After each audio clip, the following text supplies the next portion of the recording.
What's up, Comic Frontline? It's Mr. J here, and I am here to review something a little special for you guys, because I rarely get graphic novels, especially hardcover graphic novels, but I'm a huge fan of this character. So this week I went ahead and bought Wonder Woman Earth 1 Volume 1. I've loved a lot of the Earth 1 volumes so far. Um, Teen Titans was okay. I don't really like Lemire's artwork, but Teen Titans was alright. Batman Earth 1 was really good. So far, both volumes are really good. Superman, the first three volumes are pretty damn solid. I enjoyed the Superman ones as well. I've been looking forward to this Wonder Woman one for years. This has been announced and talked about for at least 2, 3 years now. Maybe four, I don't know. But of course, it's done by Grant Morrison with art by Yannick Paquette, and oh my Hera. Like, this artwork is absolutely freaking gorgeous. Just, oh, look at this. Oh, look at this. I'm just gonna turn to random pages so you can just ooh and ah at this gorgeous artwork. You go, hold on, let me find a good one of like the lasso layout.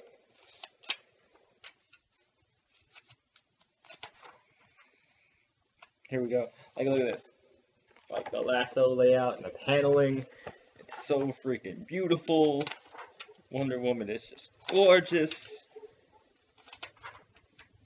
It's really cool. So this is obviously the first volume of the Earth One version of Wonder Woman, and this tells her origin story and the origin story of the mascara and all this other stuff. So I'm gonna spare you guys recapping her origin because I'm sure you've heard it a billion times, just as much as I have. But I will tell you some of the interesting changes that they've made to the Wonder Woman origin, and it's really kind of cool. So, in something I actually really liked about this is that they address the kind of stereotype of Amazons being lesbians, and they actually embrace it here. Like, Wonder Woman actually has a lover. Diana actually has a lover in this, and I thought that was cool. And her name is like Mala or something, and she's actually the current champion of the Amazons. And Diana defeats her in the contest to become the new Amazon champion. And I will show you what she looks like in a second. There's gotta be a page with her actually on it. Well, excuse the dead air while I flip through this shit.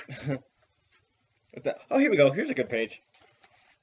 So, the blonde chick right here. Yeah, right there in the corner. Yeah, that blonde chick is a Wonder Woman's lover, which is cool. I was like, oh, that's awesome. And another cool change here. Earth One Steve Trevor is black. I mean, that's not significance or anything. I just thought I'm like, oh, this is a cool, this is a nice change up. Instead of being like the wannabe Captain America looking dude, he actually, he just looks like a regular soldier. Because to me, Steve Trevor looked like a wannabe Steve Rogers.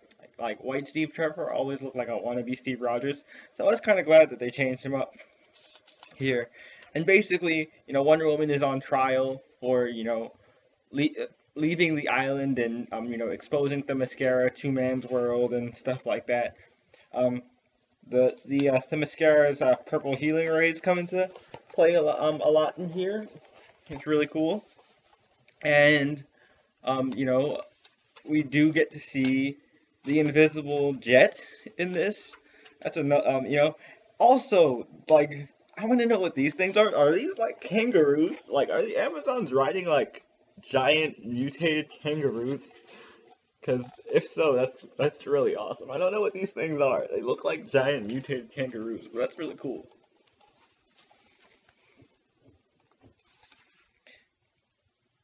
Oh yeah, and yeah, there's Wonder Woman fighting her girlfriend here in the bottom, for the festival because like she plays. Basically, they do a reenactment of the liberation of the Amazons from Hercules' forces, and Wonder Woman plays Hercules while Her lover, Mala, plays the role of Queen Hippolyta, and in the end of the fight, she's supposed to, you know, bend the knee, bend the knee in loving submission to the Amazons. But this time here, she actually defeats Mala, and you see here they're about to kiss right there. But she just is playing around.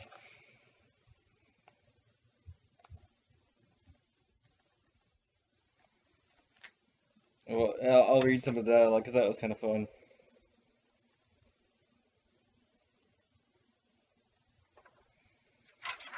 Oh, and it's just a really cool action scene where she like defeats her. It's pretty awesome.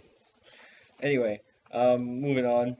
So, like, it's really interesting to see when the invisible jet. I'll show you guys in a second, because I honestly started laughing my ass off when I saw the invisible jet.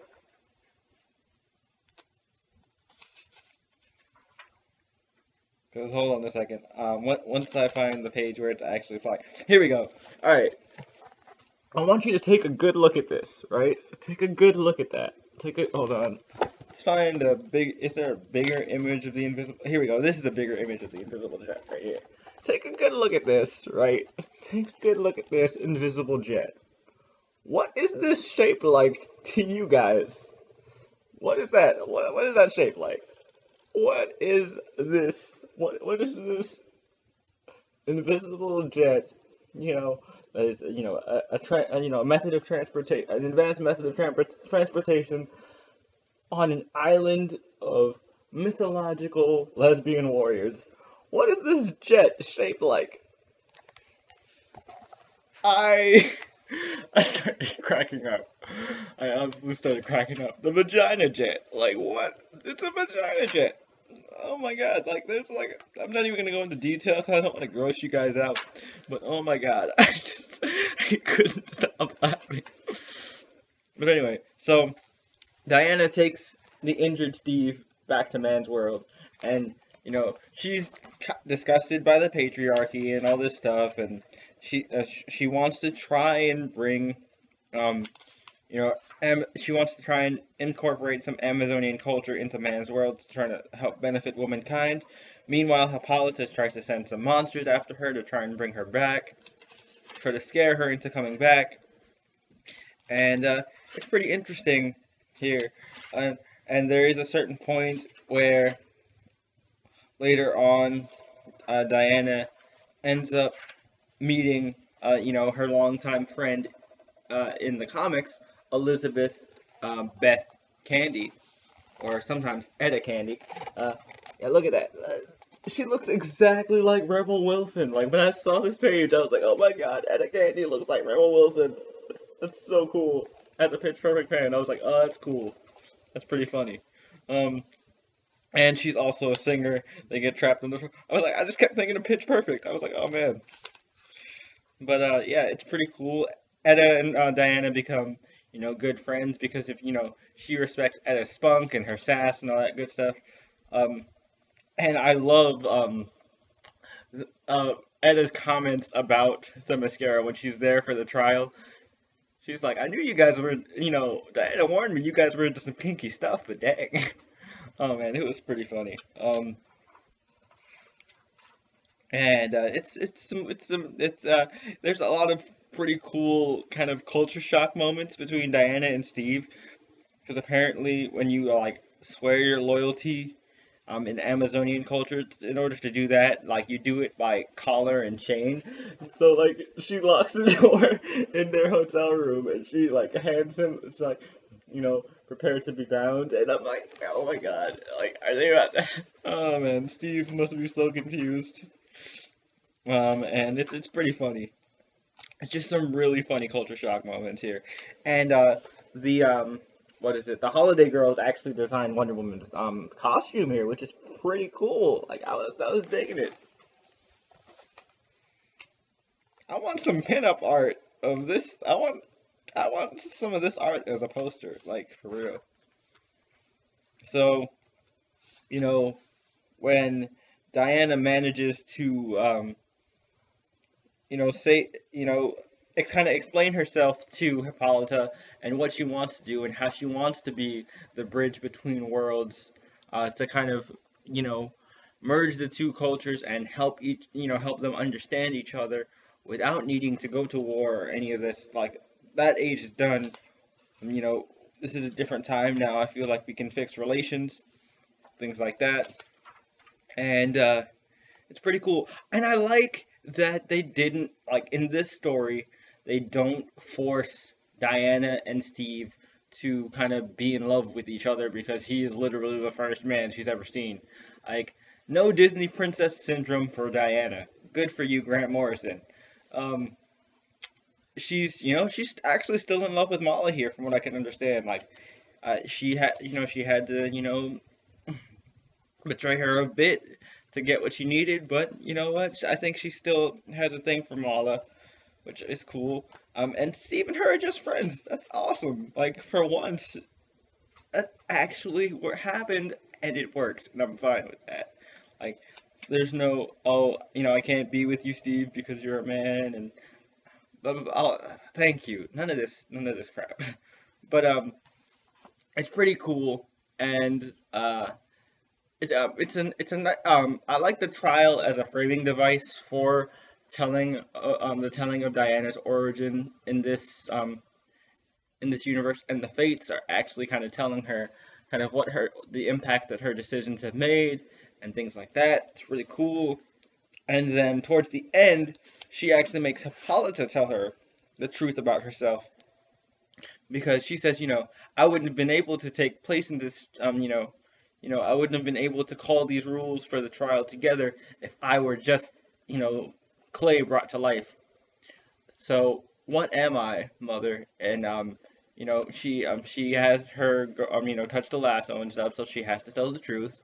And Hippolyta actually says, she is the daughter of Hercules.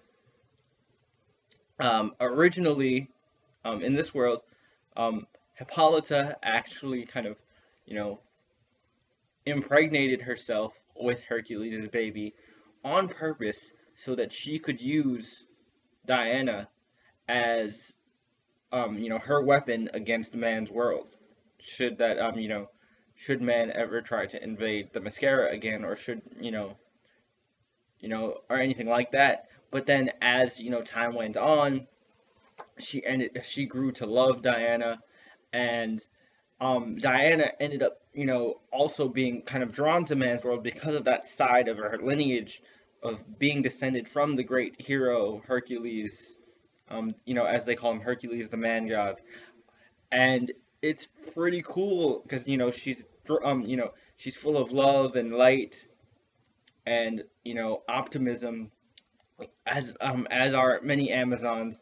Um, just like her mother is. Her mother's very idealistic and full of hope and optimism, but at the same time still a little. But her mother's still a little jaded by her, her own experience. But Diana also has that bit of Hercules in her, not just the strength and the power, but also kind of the drive to do what's right.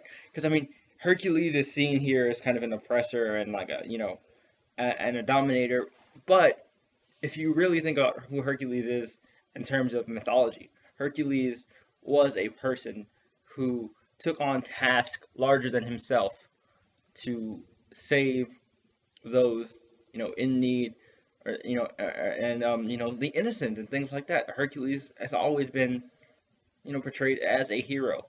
And that's what Diana is, and that's what Diana's destined to be, because of her lineage and her her origin. That's why she's destined to be the champion of the Amazons. And at the very end of the issue, she actually returns to man's world, and she says, like, man's world, we need to finally have a talk. And so, it ends with Wonder Woman kind of fully introducing herself to the world as Wonder Woman, as kind of the emissary of the Amazons. And we get a cool look at this new take of her origin, her being the daughter of Hercules, or Heracles, if you prefer the actual pronunciation. It's pretty cool. I had a lot of fun. The artwork is great. Um, again, this isn't a 5-star book, mostly because they've been shoving Wonder Woman origin stories out the woodwork recently. So I'm a little burnt out on Wonder Woman origin stories, but this was unique enough where I liked it. Like it wasn't just, oh, another one. This was pretty cool. I like the incorporation of Hercules, because Hercules is notorious for battling with the against the Amazons on numerous occasions, and he has actually taken you know fallen in love with the queen before and left her because, well, in the myth's perspective, because Hercules is the hero. In the myth's perspective, Hercules left the queen because he couldn't bear to separate the queen from her people, because without Hippolyta, the society would crumble and things like that. So yeah, it's really cool. I like the incorporation of Hercules. Love the artwork.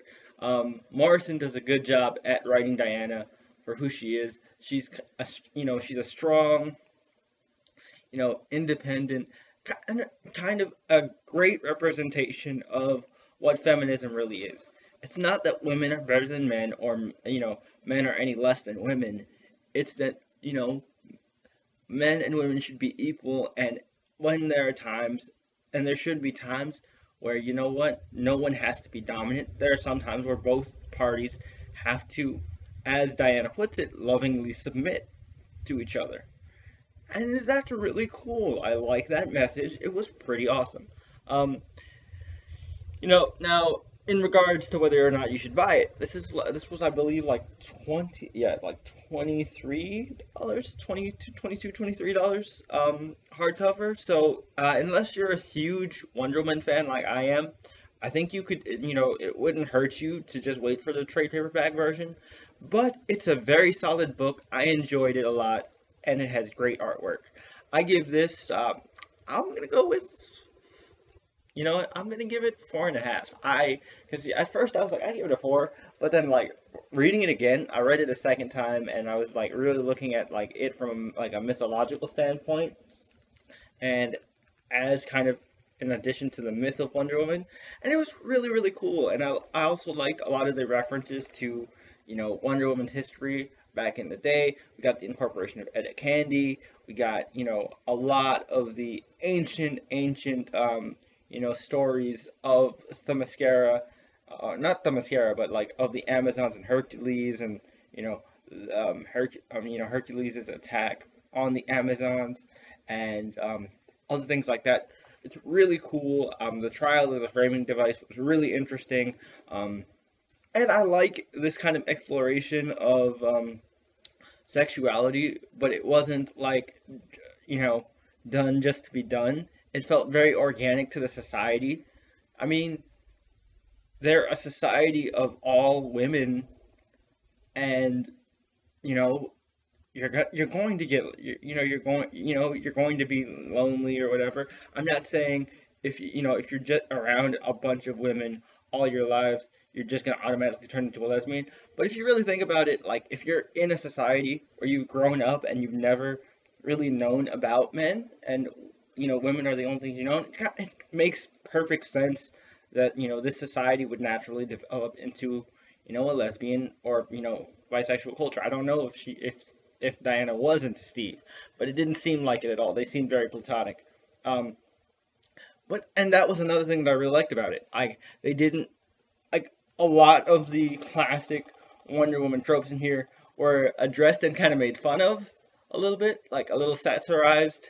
Um, but at the same time, like they didn't check off the Wonder Woman origin box like 100%, which I was glad about. That's what made it a little bit more unique. So yeah, I'm gonna give it 4.5 out of 5 stars.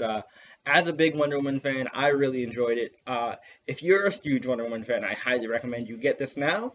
Um, but if you're just a casual Wonder Woman fan, just wait for the trade paperback. But it's still definitely worth reading and picking up. But yeah, that's pretty much it for my review of Wonder Woman Earth 1 Volume 1, you guys. Let me know what you guys thought about this graphic novel down below in the comments.